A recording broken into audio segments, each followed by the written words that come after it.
Record. Okay, hi, Mark, KD4D. Hopefully here in a moment you'll be able to see my first slide. I actually did a presentation at FrostFest last year, kind of looking at what it was like to go to WRTC 2018, which was just an incredibly cool experience. So rather than doing that again, I thought I'd look forward and talk about my experience in actually trying to qualify for WRTC 2022 in Italy, and what happened and what I learned from that effort.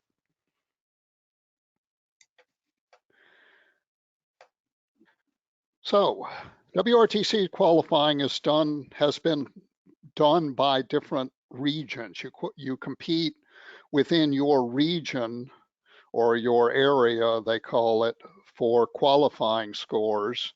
Our area this time was in North America number 3, which includes north part of call area 4 and all of call area 3.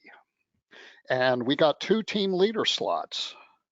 In 2018, Maryland was lumped in with W1 and W2 with 3 team leader slots. So this looked like a better opportunity to possibly qualify. And the early projection of the competition would have been in N3W, AA3B, N3QE, and N9NB. And the thought was N4YDU would try to qualify using remote stations in North America 1. So this is a challenge, and for me in particular, a bit of a challenge. I don't actually have a station, so it's difficult to think about how to approach this. But basically, I would never have tried this or never would have thought that I could go to WRTC if it hadn't been for KE3X. Ken involved me in his qualifying effort for 2018.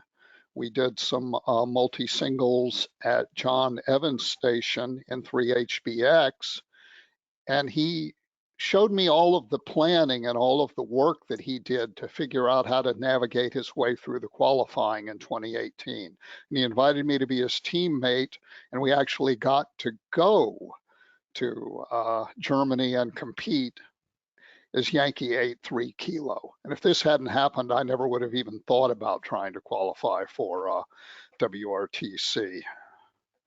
And this is why I at least believe that I could consider this. And I've got a couple of audio snippets. Hopefully this will work from our competition in 2018.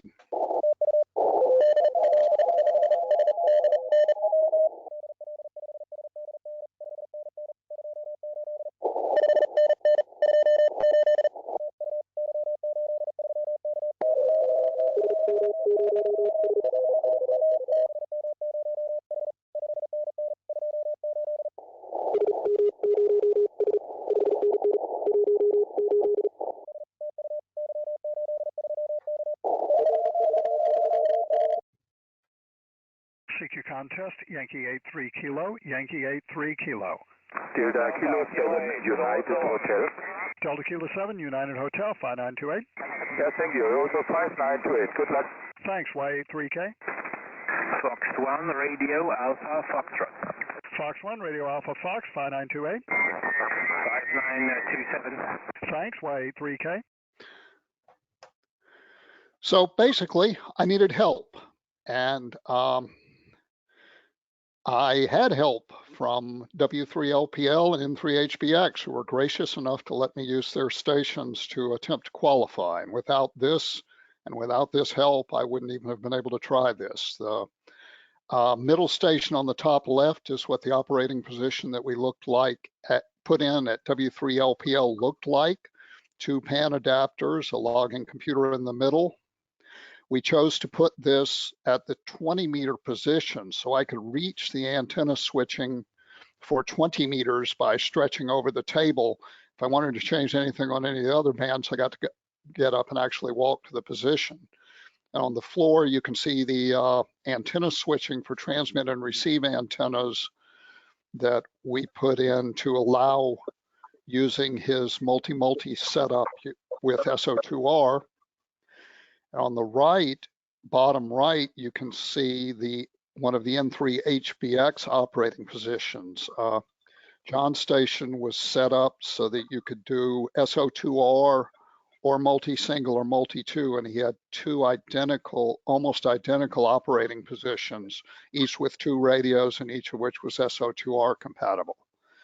And I ended up using that for 3 of the qualifying events, and Rich NN3W also used that station. You need a plan. I had a plan, and by July of 2019, this is a 2-year effort, so this was less than a quarter of the way in, it was clear that my plan would not work, that low power was not going to be good enough to qualify, most likely. There are 12,000 qualifying points, and this year for 2022, you take a 10% penalty by being in low power. So the theoretical best score you could make was 10,800. And my projection was 10,420. My wife had a knee replacement and I missed the 2 WPX contests, so I got a late start. But this was my plan. And W3LPL took one look at this and said, well, that's just not going to work. So he figured out how to adopt what we were doing with his station to high power. And what this required doing was building a 6x2 matrix switch, a 2x6 matrix switch to route push to talk to his 6 monoband amplifiers. And I built a prototype of this using a USB relay board and also using N1MM UDP transfers, starting out on the same computer and then moving to a different computer to control it. And that worked very well. The UDP broadcast for N1MM gives you the band for each of your radios every 10 seconds. But if you change a frequency or a band, it gives you the update immediately. And this worked beautifully. I was going to put this into a nice box. I never did. I used this for 1.5 years, as you see it here. And it worked just fine. And that gave me a projection of 11,205 qualifying points after 12 contests. And remember that number. And we're going along and doing pretty well. I did both Worked All Europes. I got 1,000 qualifying points, the maximum points for those. I did some 800 point All Asians. Those are low points, but I figured I needed them. We did the usual multi-multis in CQ Worldwide SSB and CQ Worldwide CW. That only yielded 700 points, and 700 point entries aren't really good enough to qualify. But I blew it in 2020 Russian DX. I was hoping to get close to 1,000 points, and in comparison to AA3B, I got 780 instead. That knocked my projected points down to 10,985. That was basically a disaster. Did I mention that you need help? I talked to Rich Dodonna, who was looking at how he was going to try to qualify and trying to line up stations. And at this time, I know Rich is on, I don't believe he had worked out the access to the PJ4 stations that he used later in the year. So we decided that we would cooperate and try to get one of the 2 qualifying spots. At this time, I didn't really believe, based on the planning, that we would both be able to beat AA3B, who is shown here with a projection at that time of 11,113 points. So you need luck, and I describe this as luck. A former boss of mine would have called it Deus Ex Machina, I believe is the quote, when he was talking about proposals at work. Something happens that you weren't expecting and you don't have any control over whatsoever.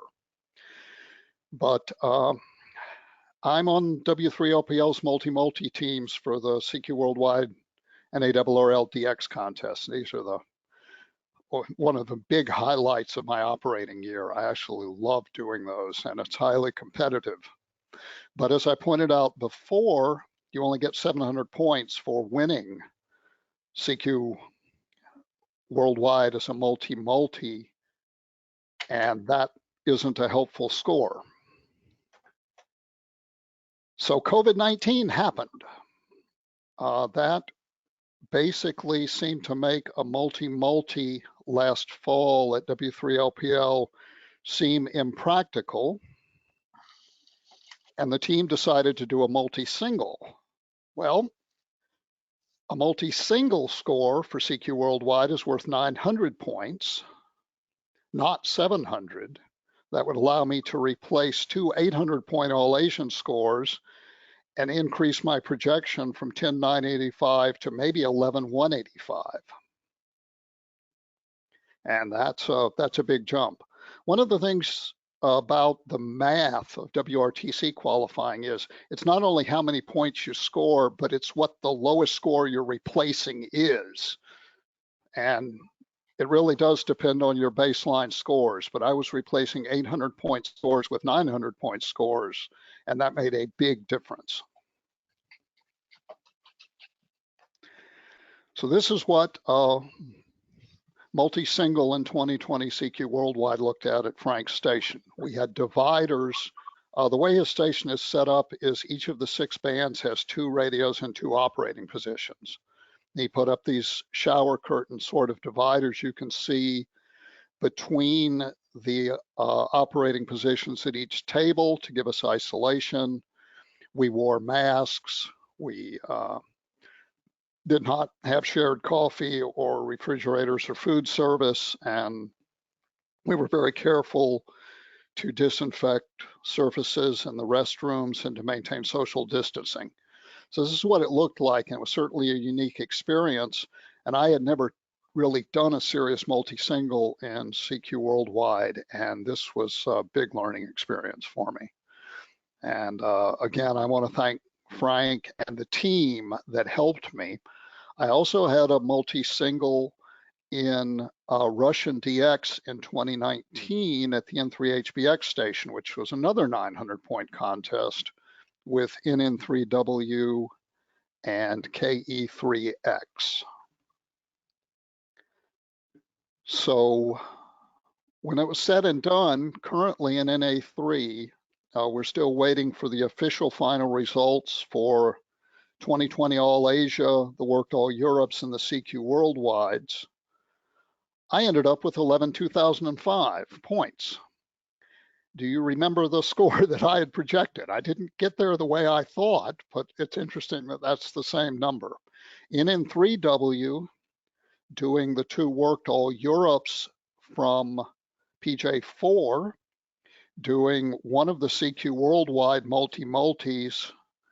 multi-singles, from W3LPL, and a single op effort, I believe from NR4M and CQ Worldwide CW, ended up with 11,249. I did not believe after Russian DX that both Rich and I would be able to beat AA3B, and that's interesting. And NA3 is very competitive. One of the things I'd like to point out is there's a country ranking for the normalized points, and this is by region, so it can be a bit misleading. But there are 8 selection areas in the US and 11 team leader slots. But the 3 finishers for us, NN3W, KD4D, 3B, and N9NB, all 4 of us made the top 10 in the US with 5, 6, 7, and 10. No other area had 4 entries in the top 10, and no other area had them this closely bunched. So NA3 turned out to be a very competitive area.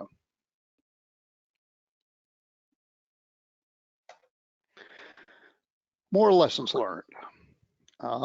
This is a marathon. This is 2 years. It ended up doing 15 serious efforts. 12 of them were single operator efforts, including some All Asias that I did for backup scores and contingency plans. A lot of time spent planning, building switching, configuring, analyzing logs, and frankly, a fair amount of pressure. You feel like everybody's watching. Everybody isn't watching, but there are a few people watching, and I felt a lot of pressure on myself. And the one thing that I would suggest and learn, enjoy the ride. You may not qualify. And unless you want to spend 2 years doing this seriously, mostly as a single op, you may want to think about it. And that's assuming that the qualification for WRTC next time is similar to the way it's been in the past, but this is the way it's been. Another lesson, and something I did not quite understand, at least in a competitive area, you can't run with the big dogs. You're going to have to be the big dog. And I'm showing my qualifying scores up here on the right, the 12 that I'm using for points. And I operated Russian DX in 2019 with N3W. And I operated the 2 CQ Worldwides multi-singles with W3LPL. And you will note that the reference or high score for every one of the contests that I'm using for qualifying, I was either a single op or a multi-op that set that reference score. And Rich's experience is similar for his qualifying. You have to win, and you have to win in the high scoring categories. In 2022, that means single op high power. If I remember correctly, in 2018, single op high power and single op low power both got the maximum qualifying points, which brings up my last point here, which is you need to know the rules, and you need to know them carefully. A couple of things that came up during the competition: all Asian DX does not have a low power category. So if you operate low power in all Asia, the way the Italians scored it, you are lumped in with the high power stations. Single op gets more qualifying points than single op assisted, except in contests like Work All Europe and Russian DX, which don't have single operator categories. So there you get the full points for an assisted effort, but you're competing with all of the assisted operators. And these are the sorts of things that you really get to pay attention to, and you really kind of have to be very careful with, is knowing the rules. So that's pretty much it. Rich and I have the 2 high claim scores by a fairly good margin for WRTC 2022 and NA3. It will be held in Bologna in Italy. So assuming that we qualify, we will form teams, and the planning for operating IARU 2022 from a tent in Italy begins pretty much now, I guess, although I think both of us are I know I'm just taking kind of a deep breath and relaxing a little bit and not thinking quite as much about WRTC since the last qualifying event at the end of November. So that's what I've got. Does anybody have any questions for me? Where's your Superman cape? My Superman cape. This isn't Superman. It might be, oh geez, the Avengers or something, or one of the superhero teams. But particularly, maybe AA3B is a very, very good operator who has his own excellent station. And his qualifying effort may have been pretty much a Superman, but mine was not. I needed a lot of help and a good bit of luck. So no Superman cape. But stick with it, persistence, and believing it's possible.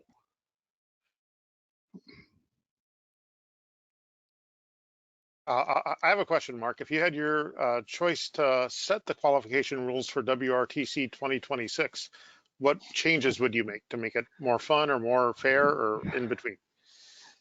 I thought about that a little bit. In an ideal world, I would like to see the teams qualify in kind of WRTC-like conditions, maybe on a regional level.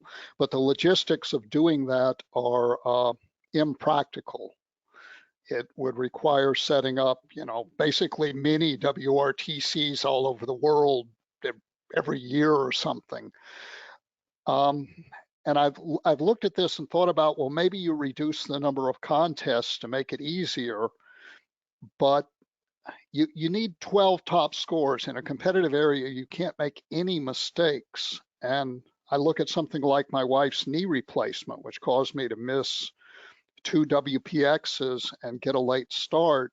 And if you reduce the number of events too much, one Dukes Ex Machina, one random act that just happens could cause people not to be able to qualify. So I thought about that. And again, ideally, I'd like to see people qualify in teams and qualify by doing WRTC-like operations, but logistically, I just don't think that's practical. Yeah, I know the Italians had an intention of making an RWTC like low power limited antennas qualification scheme, but I guess the details are just beyond the reach of any organizer. And you need them all over the world, because you can't have everybody travel to, say the US or Italy or somewhere 4 or 6 times. That's impractical, and it would make it much more expensive and much harder.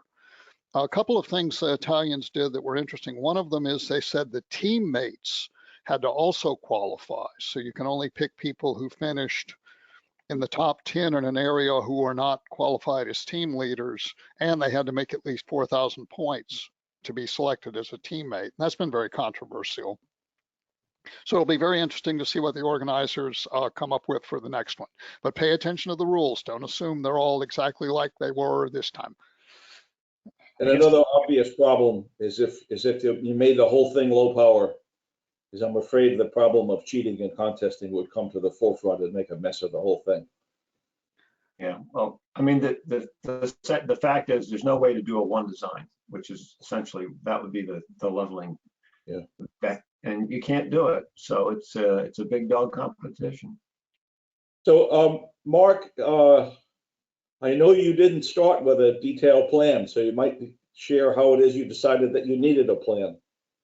Well, I started with a high-level plan, but you're the one that told me that I needed a better detailed plan and I needed to be able to present it to you. And you're the one also who took one look at it in July and said, well, this just isn't going to work, which I think I would have been a contest or two behind. But knowing how to do it and really realizing the importance of it came from you, and also particularly from Ken, KE3X. And I should have had that plan before even initially talking to you, instead of just doing the Russian DX. I mean, I had done, doing the Russian DX, looking at knowing that I would miss both WAEs and then maxing out everything else low power. I knew what that number was, but I hadn't been tracking the competition. And once I put in the competition and then you looked at the numbers, it became clear that low power just wasn't going to work in the NA3. Yeah, so I don't, Mark didn't spend a lot of time describing that, but what Mark did, I basically demanded that he do it, because I had to do a lot of work to get the station ready, and it just didn't seem to be sensible to put my station in all these contests if we knew we couldn't win. So Mark developed a very detailed spreadsheet that provided estimated scores for every competitor and a rationale for each score, so you could look at the way you projected the scores for the other competitors and look at the rationale and see if it made sense, and then adjust that depending on how the competitors fared. So it was a very detailed model, and I think Mark is right. It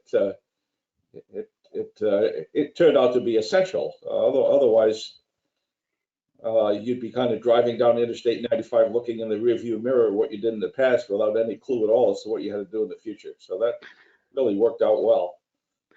Yes, and I can tell you that in June and July, we had a very good indication from that model how things were likely to end up after Frank decided, before and after Frank and the team decided to do a multi-single.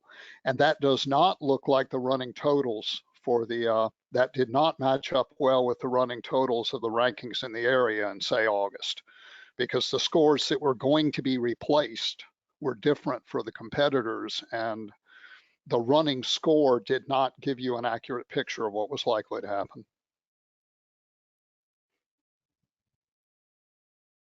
Mark, I'll just mention one other thing. You mentioned that the various actions that we took to make it safe to operate my station as a multi-single. We had detailed written protocols that every operator was required to follow. And the other change we made to the station, fortunately, I have a large exterior window and a large sliding glass door. So we also had a great deal of air ventilation through the shack.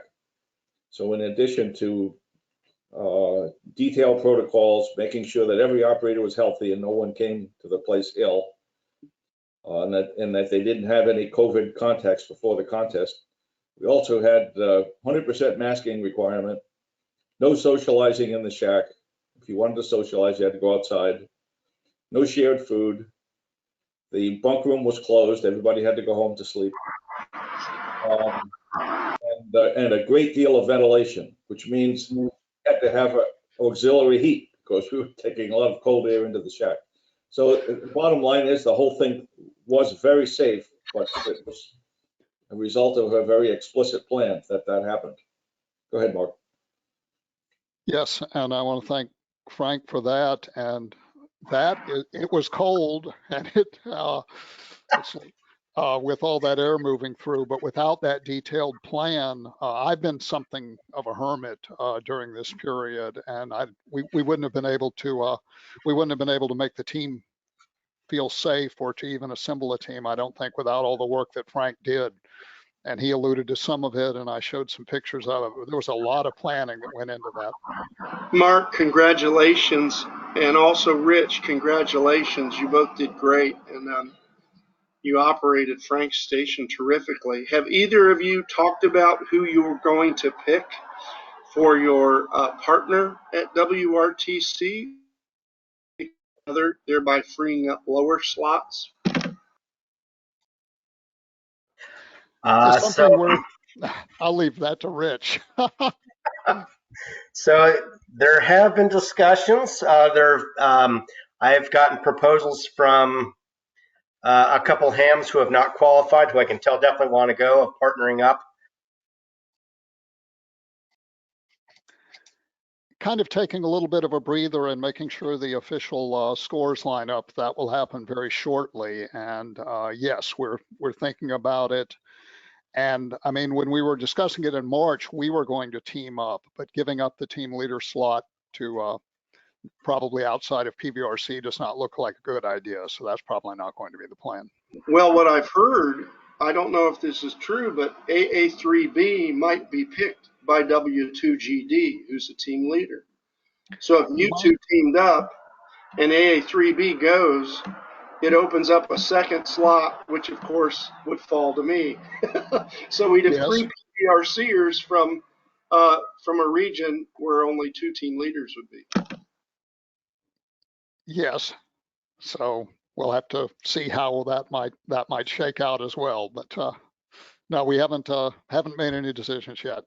And you did an excellent job, Ted. And in fact, looking at your low power results after that disastrous Russian DX effort of mine.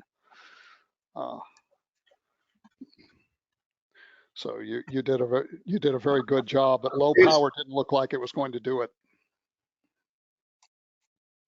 Well, on my first high power effort at N9NB, which was not designed for high power, and I lost one of the amplifiers, and that killed me. Had I been smart enough, I would have continued the contest low power and would have likely won, but I probably gave up beating AA3B by that blunder. So like you said, it's like NASCAR. You never know when you're going to blow a tire or something out of your control, but it was a lot of fun. And it was fun watching you guys. Congrats.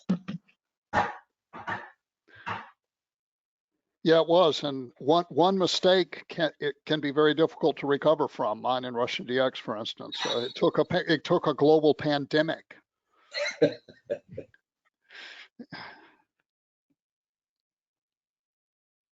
Mark and Rich, do you plan on or hope to get over to Italy and have some trial runs and some contests? Hey, can you guys hear me?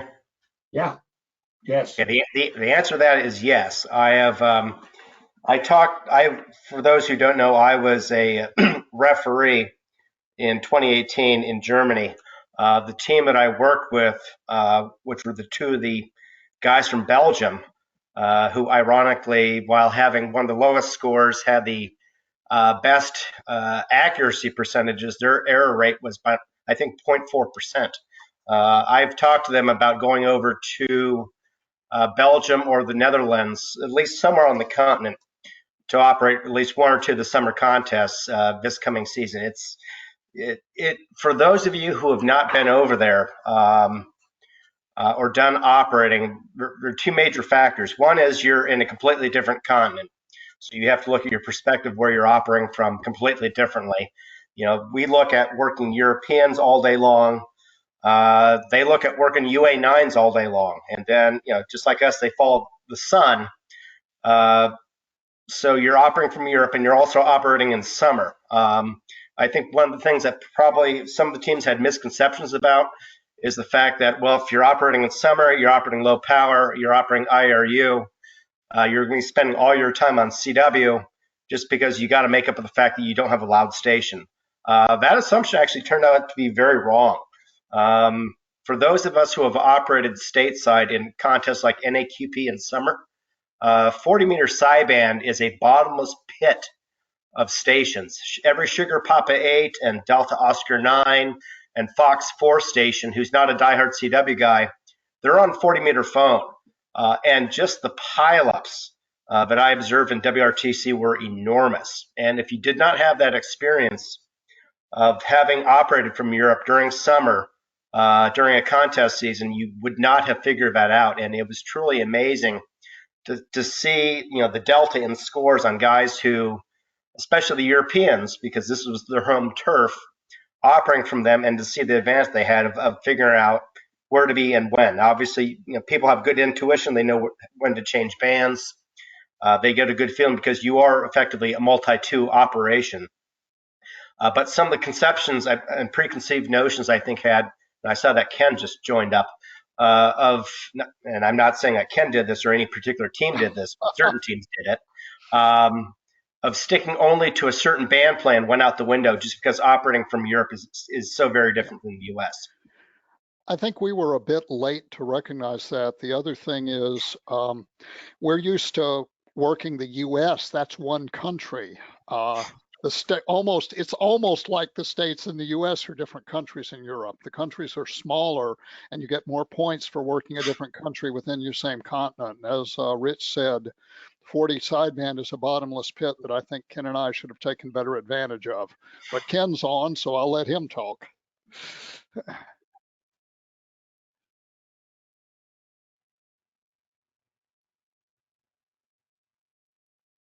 Yep, maybe he's muted. Let me just add one more thing from a competitor standpoint. Frank mentioned this and Mark mentioned this. There is a lot of planning going on. There's also a lot of behind the scenes going on, which kind of surprised me. As we went into the first part of 2020, I would get emails from various people inside my area, outside my area, in other areas, asking which contest I was going to be on, what category I was going to be in, because it was almost jockeying like Survivor.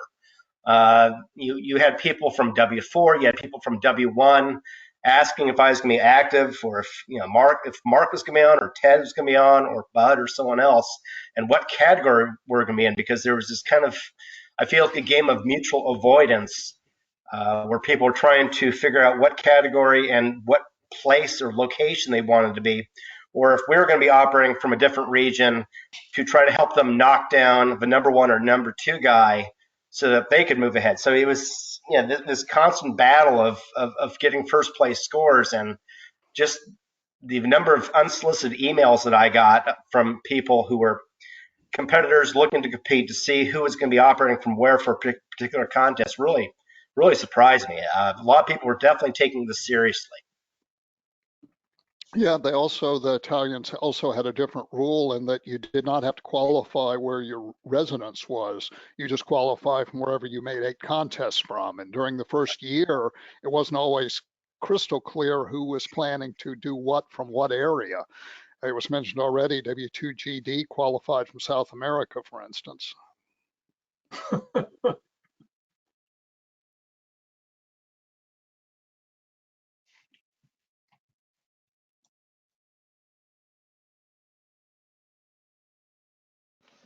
We have any other comments, and we'll move on to the next presentation.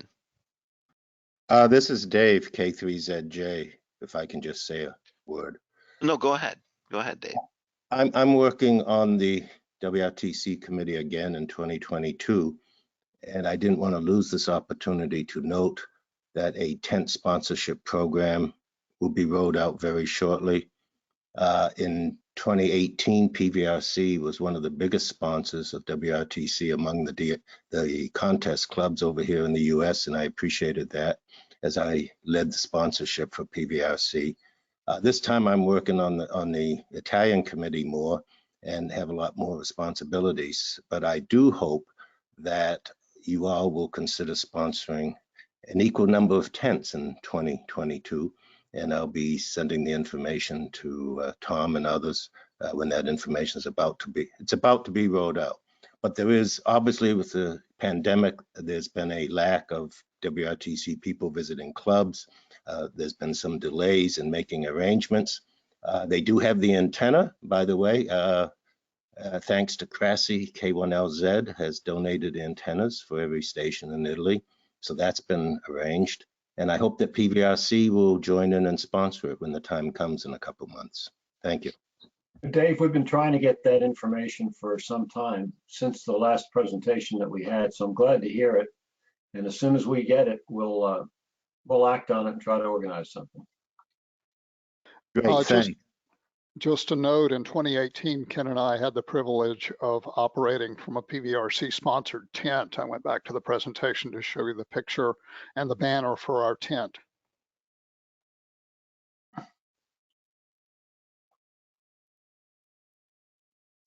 Oh, very good. Yes.